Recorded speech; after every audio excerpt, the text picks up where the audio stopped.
Get ready, start. The debate generally, madam, strayed beyond the scope of the report of the committee. In fact, it has almost been a general resume of the work of this House for the past 12 years. Of the opportunities we have had, or of the opportunities we could have had, and that sort of thing. Although many members have touched on many points, still amendments have been tabled only on a few of the rules. But I do not mean to say that their references to the several points are not quite relevant. Certainly, they are relevant and they are very useful suggestions.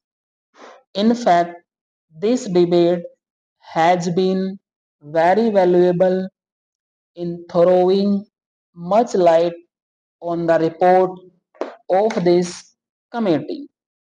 There is no time at my disposal, so I will very briefly cover some of the points which need reply. Of course, many points do need reply, but I will take some points which are very relevant and reply very briefly. Before going to that, I would mention that there was a very factual error committed by one of the honorable members when he said that although we were revising our rules at this late stage, still we had an advantage over the other house which had not yet done this work. It is not correct. The other house had adopted the rules under Article 118 on the 22nd December 1987, and later on also the other house had modified those rules. One or two modifications were adopted next year, so that is not factually correct. Now, much of the criticism or suggestion or discussion has centered around the subject of questions. About questions, three parts have been made: admissibility of questions, or rejection, or questions, answering questions, and then the various clauses that determine the nature of questions. These are the three aspects on which several members have made remarks. Now, with regard to admissibility, several members have cast some reflection on the secretariat.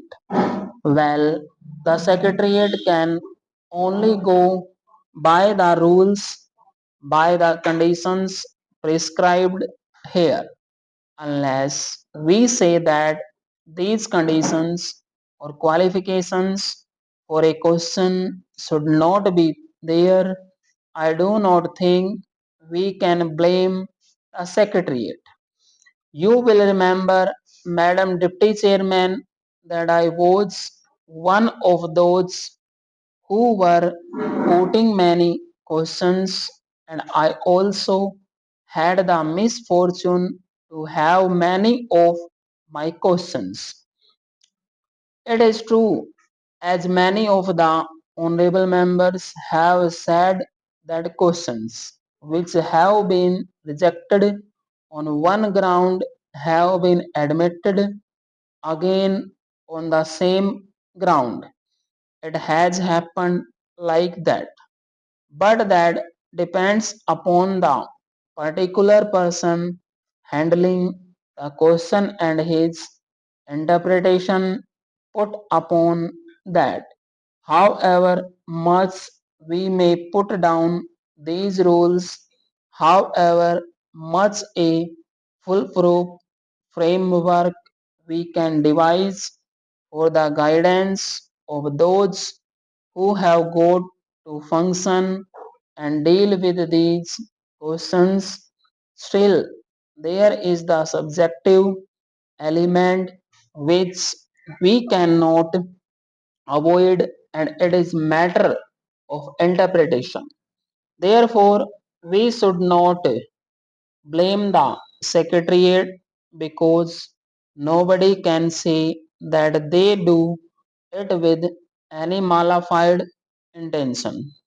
All that we can say is they can exercise their judgment either wrongly or correctly or indifferently.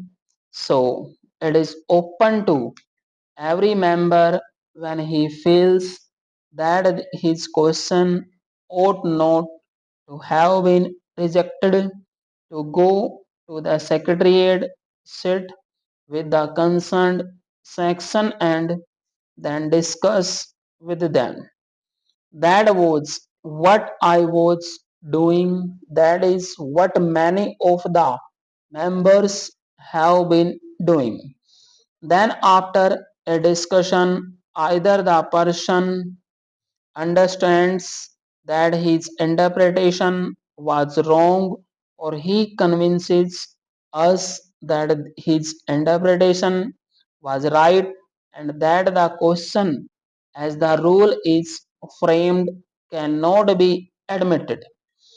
It must be realized that the admissibility or rejection of questions is in the name of the chairman.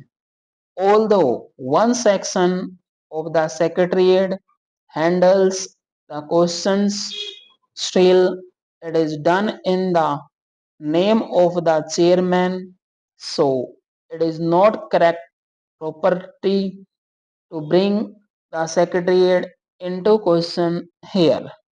The remedy is open to us to go to them and discuss with them. But the disappointment is there. I have also had that disappointment.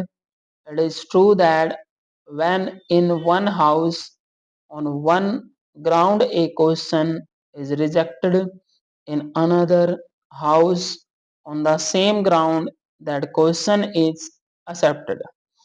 It has happened like that, but there can be no remedy except going there and having a personal discussion. With regard to the second point, that is answering questions, I think some remarks have been made attributing a sort of motive to the ministries. Madam Deputy Minister Chairman, I would humbly like to submit that we should not question the bona fides of the government. If we begin to question the bona fides of the government, there can be no end to it, and we cannot carry on. A minister may be acting malified. We must take it that he is acting bona fide. He is not infallible, and the secretariat, which furnishes him with answers, is also not infallible. Stop.